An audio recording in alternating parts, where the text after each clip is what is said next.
morning and welcome to this conversation, symposium, exploration of the theme decolonization and cultural heritage. We come to you from the lovely botanical gardens at the Nairobi National Museum, and we welcome both those who are in our audience today here at the museum and those who are with us online. Karibuni sana. My name is Moihaki Moragori, and I will be your MC over the next 2 days. And we're really looking forward to getting engaged, to getting uncomfortable. I'm a firm believer that growth only happens when you're uncomfortable, right? And our intention is to really celebrate this idea of culture growing. A couple of housekeeping rules. Number one, our hashtag for the day is #culturegrows. So please make sure that you're tweeting that, all the inspiration, all the insights. We're looking forward to questions from and observations from our online audience. Please drop them in the chat, whether you're watching us on YouTube or on Facebook or on Zoom. All we want to say is karibuni and stay engaged with us. I want to kick us off with a reflection as we start this session. Decolonization is something that is, I think, personal to everybody. Otherwise, you wouldn't be interested in this conversation. And so I want us to think a little bit about what it means in my life. I'll give you an example. I'm Kenyan, born and bred. My name is Moihaki.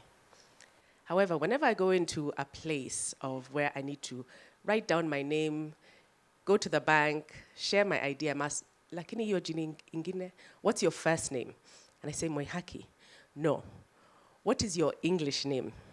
And I say, but I don't look English. Why do I need to have an English name? And it's not to say that there's anything wrong with a Kenyan having an English name. But the question is, why is my ethnic name insufficient? What was tapped into us long ago that makes us say that your first name cannot be of your ancestral ethnicity, or it can't be from the continent? Yet, interestingly, if my name was Parminder Singh, I don't think Parminder is being asked, what is your first name, right? So in our Africanness, what is that challenge? So I'd like you to turn to your neighbor, if you're here in the physical audience, and say, what was your first personal encounter with the issue of mental colonization, and why do we need to decolonize? Whether it was the accent that you talked with that was insufficient, or your name, take a moment. And for those who are with us online, please drop it into the chat as we kick off our day. And the reason that I wanted to ask you all to do this is so that you can bring your personal self into this conversation, not just your professional hat, because that's how we really, really come alive. With that short introduction and provocation to start our day, I would like to introduce our first speaker.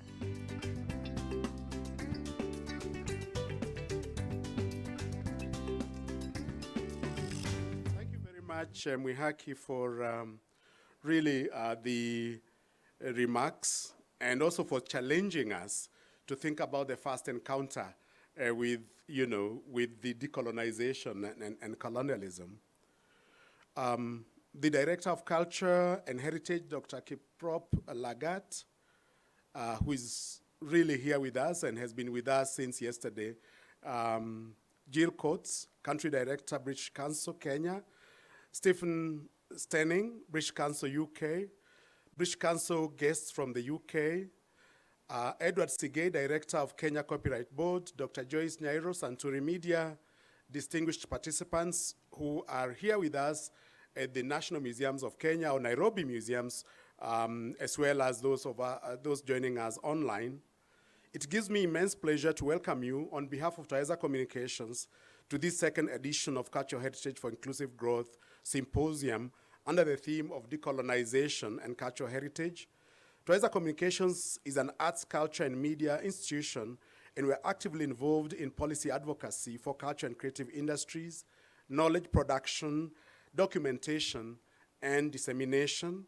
We believe that cultural heritage, the cultural assets passed from one generation to the other, ought to be integrated purposefully in national development agenda, not only because of its role in identity formation, but also because of the wisdom and knowledge it carries with it. But due to the African experiences through slavery, colonialism, and post-colonialism, the cultural assets have been suppressed and undervalued.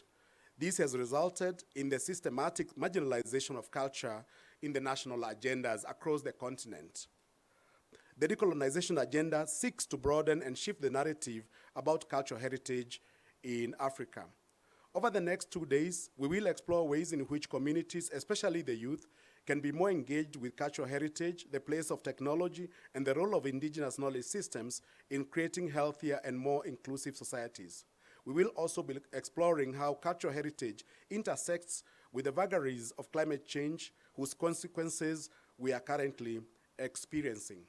There will be a virtual event later today at 5 o'clock, which will interrogate cultural heritage, technology, and climate change. It will be held at 5 o'clock East African time and moderated by Nikki Locke of the British Council. And really, all of you are welcome to that very exciting event later today. You are all welcome to the symposium, and we hope that you'll be actively involved both at the National Museum. I call it National Museum. I'm told it's actually Nairobi Museum, as well as those of you who are attending online. There are many opportunities to interact through the chat spaces and so on. It's really a privilege to have all of you. I'm here to learn, so I'll be very quiet most of the during the symposium, just listening and learning from all of you. Welcome very much, and again, thanks very much, Mwihaki, for the opportunity to make those few remarks. Thank you.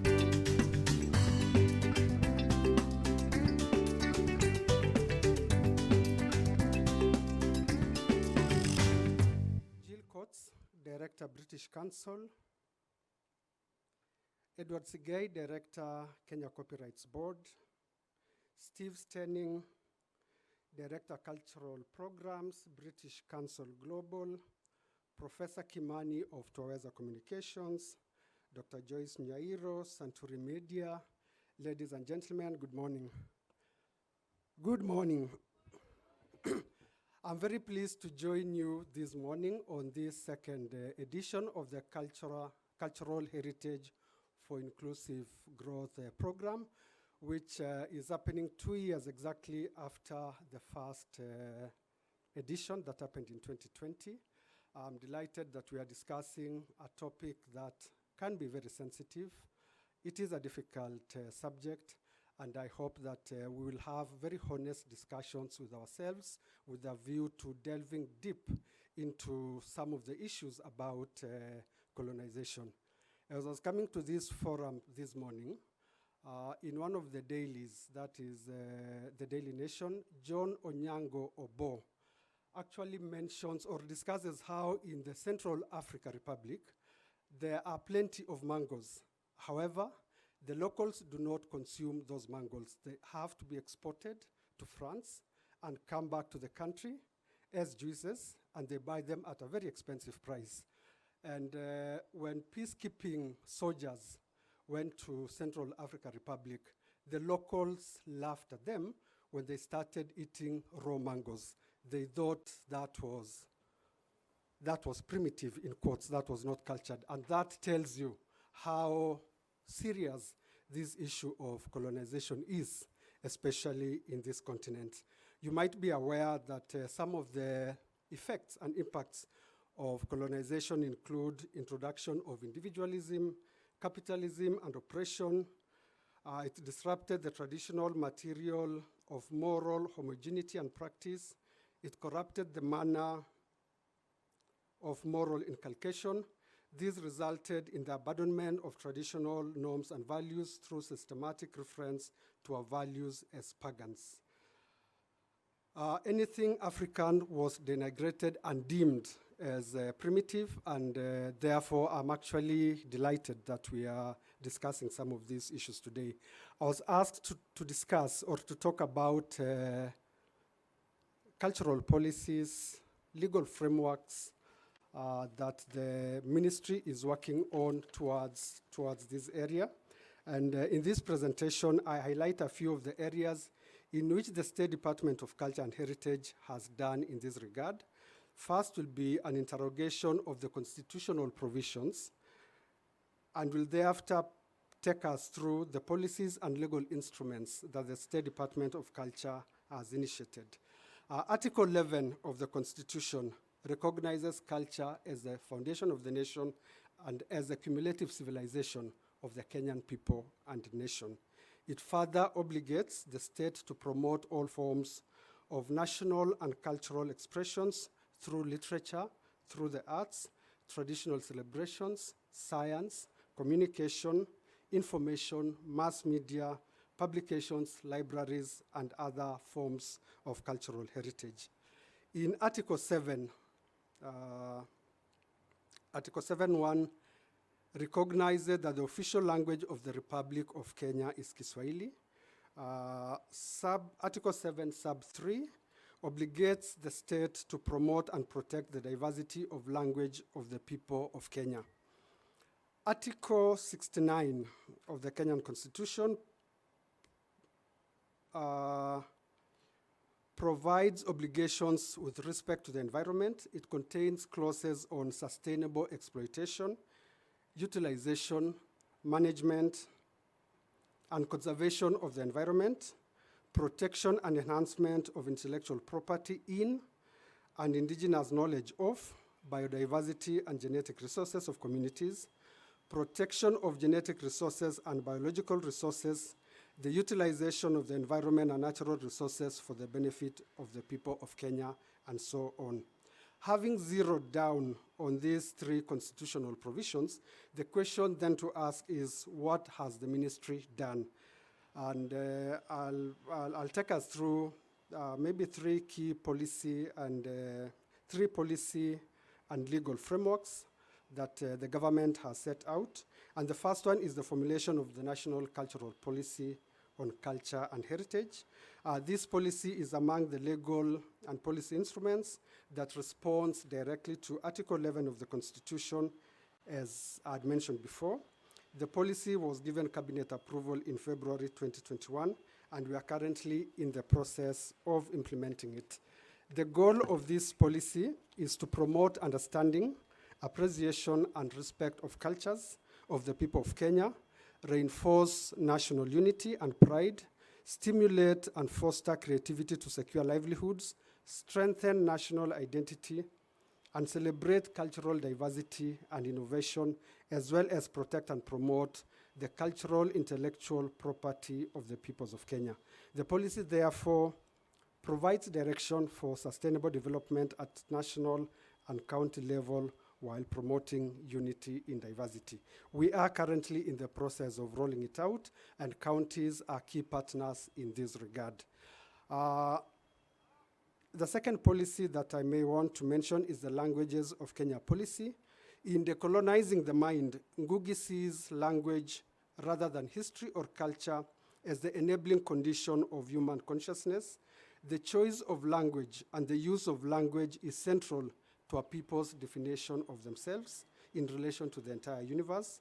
The use of indigenous language is very germane to the decolonization discourse, hence its strong representation in the Constitution.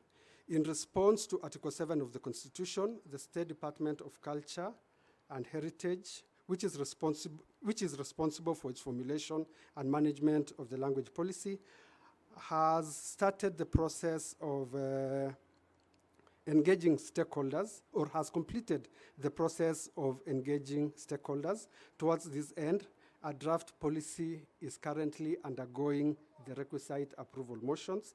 The overarching objective of this policy is to promote and protect the languages of Kenya, use the political and social affiliations within the various social networks in the country, and promote Kiswahili as a language of wider communication and a vehicle for national and regional integration. We are also in the process of formulating a national Kiswahili bill, which is also undergoing the requisite approval motions. And this bill envisages the establishment of a national Kiswahili council, which will further entrench the usage of Kiswahili in this country. We are also collaborating with the Ministry of Education, especially in the promotion of indigenous language, the use of indigenous language in the early primary education. The third aspect I wish to speak to is the implementation of Traditional Knowledge and Cultural Expressions Act of 2016. The Act provides a framework for the protection and promotion of traditional knowledge and cultural expressions. It gives effects to Article 11 of the Constitution as well, Article 40 and 69 Sub-Article 1C of 69 of the Constitution is central to this, and the ministry has established a task force to develop regulations for the implementation of this act, and will soon be rolling a sensitization program in the counties, especially on the existence of the act and its provisions. Utilization of traditional knowledge, especially with regard to traditional foods, traditional medicines, climate control, indigenous knowledge and skills, is also critical in reversing the adverse effects of colonialism. As a ministry, we are also responsible for the implementation of the Kenya Heroes Act 2014. The act was operationalized in 2020 with the establishment of a National Heroes Council. It provides for the recognition of heroes, establishes a criteria for their identification, selection, and their honoring, and provides for various categories. Honoring people that have immense contribution to one's country instills pride, promotes patriotism and national identity. These are some of the key policy and legal instruments that the ministry is currently implementing with its various partners, and we hope that as we go through the discussions in the next 3 days, be assured that the government is also keen on it, and some of these policies and legal instruments, whereas they do not speak perhaps very directly, but they provide a general context in which the decolonization debate and discourse can be framed, especially in this country. So with those few remarks, let me take this opportunity to welcome all of you to this forum. For our partners from abroad, welcome to Kenya. The ministry is part and parcel of this discourse, and we hope to have very robust discussions in the next 2 days. Karibuni and welcome. Thank you.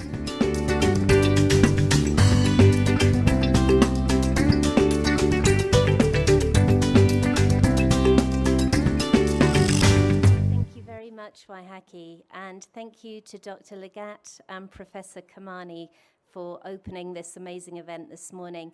Welcome to everybody who is here in real life at the National Museum of Kenya, and to everybody who is joining us virtually online. It's indeed a great pleasure and honor to be welcoming you to this very important symposium, these amazing conversations that we hope to have over the next couple of days.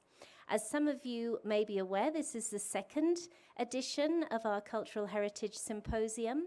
The first edition took place in 2020 in February, and was actually the final event that the British Council did before we locked down due to COVID. So it seems very fitting that the first big event that we are hosting as we begin to open up in the post-COVID world is also the Cultural Heritage Symposium.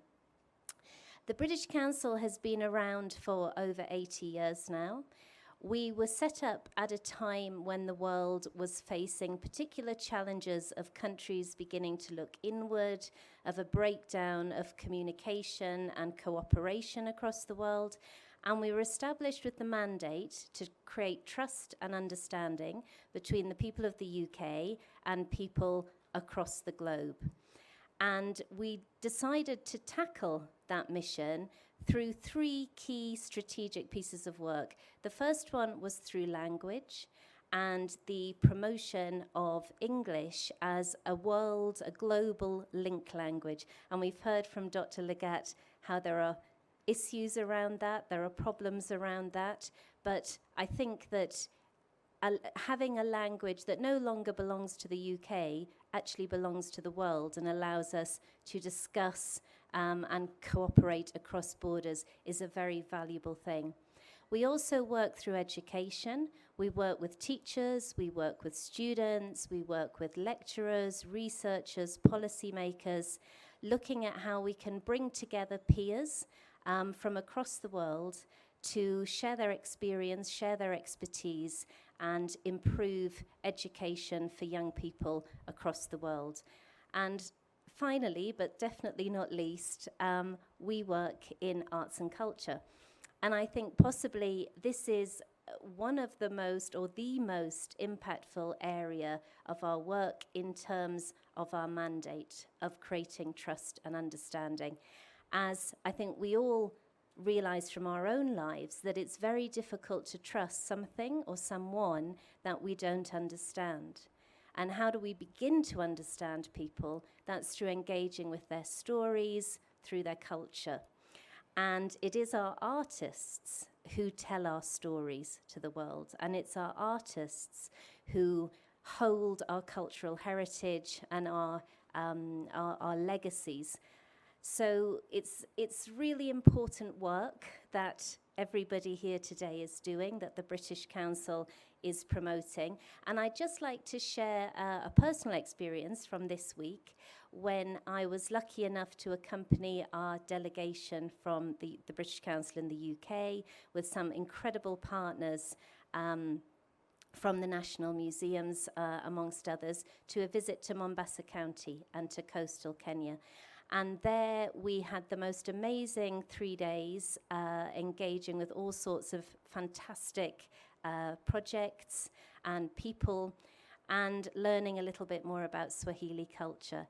And it led us to think a lot, I think, about what heritage is through the lens of the development of that very, very special melting pot that is Swahili culture. And we were talking about the way in which our heritage is made up of what, as a community, we decide to keep, we decide to adapt, and we decide to let go. And I think that's going to be a very important thought to hold in our minds as we have these conversations over the coming days, because cultural heritage and cultural heritage protection is at a very pivotal moment. And we have the ability to define our future heritage. What will future generations remember about our culture and what we chose to retain, what we chose to give back, what we chose to adapt?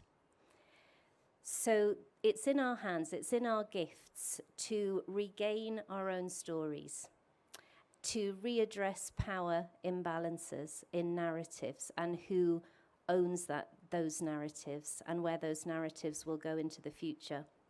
I think also with the challenges that we are particularly facing at this moment, which unfortunately have not got any less since the 1930s when we were established, and we can see already in conflicts going on at the moment in this region, in East Africa, but also in Europe, how cultural heritage and the protection of that cultural heritage is so important in conflict zones where often it is a target of military expansion, because if you can destroy someone's culture, then that's a first step to destroying those people.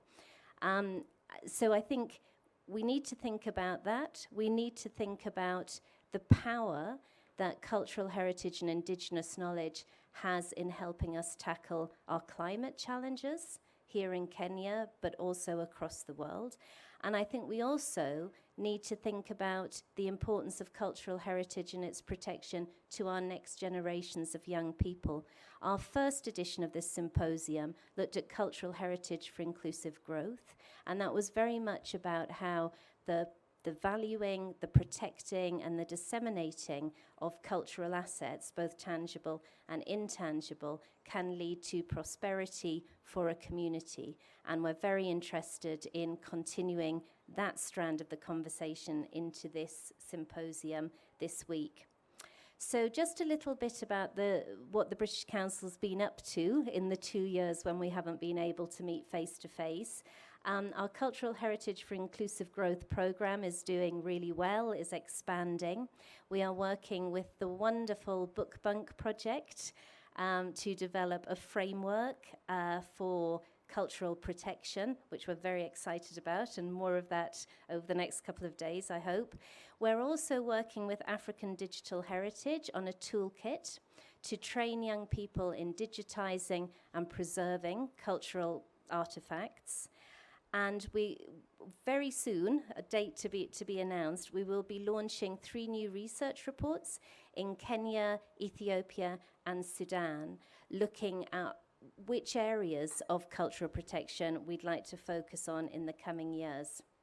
The Cultural Protection Fund, which we were, that was the program that we were mainly visiting at the coast to look at work that we're doing in various locations around coastal erosion, will have its its next round of funding announced in May, and we're very, very excited about that, and we hope and we're sure that we'll be getting some great proposals in for Kenya, as usual. So that's what we've been up to. We are very, very much looking forward to the conversation. I'm excited to hear from experts, from practitioners, from visionaries across the continent and here in Kenya, and excited for the conversation and for the next step on this amazing journey of cultural heritage for inclusive growth. Thank you very much.